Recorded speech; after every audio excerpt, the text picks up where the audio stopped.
Members, this is a historic day.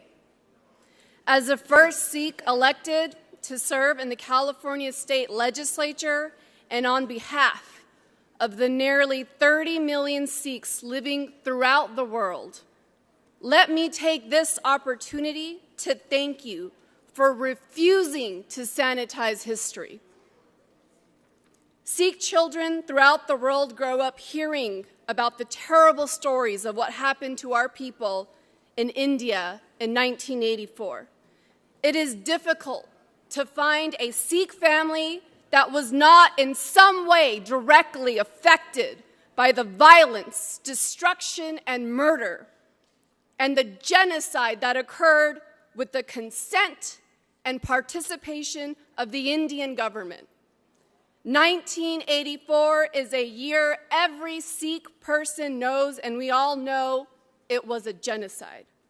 Unfortunately, that fact has been purposely and tactfully hidden from the world.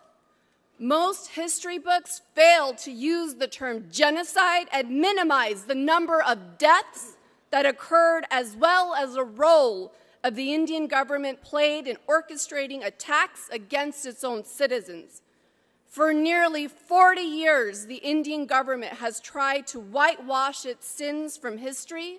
These tactics have been compared to by southern states to rebrand the Tulsa race massacre as a riot where random acts of disorganized violence hurt good people on both sides.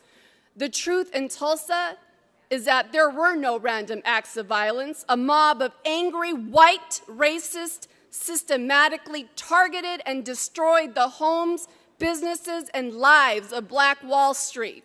In India, government officials called for the destruction of the Sikh people and prevented law enforcement from stepping in to stop the violence. Since that time, the Indian government has not only failed to hold the perpetrators accountable, but they have elevated many of the murderers into elected office in the Indian Parliament.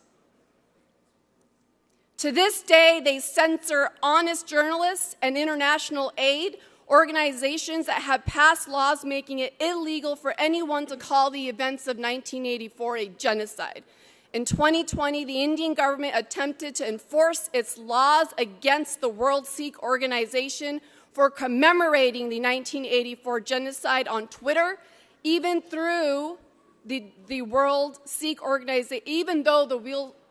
Sikh Organization is based in Canada. Prime Minister Modi has tried to scrub the truth from India's history by claiming that the violence was not directed at any particular community and was instead an attack on the whole nation. Unfortunately, Western governments have largely fallen in line with the Indian government's version of history because of the important international role India plays in the region. That pandering has gone on for nearly 40 years, and it is time for it to stop.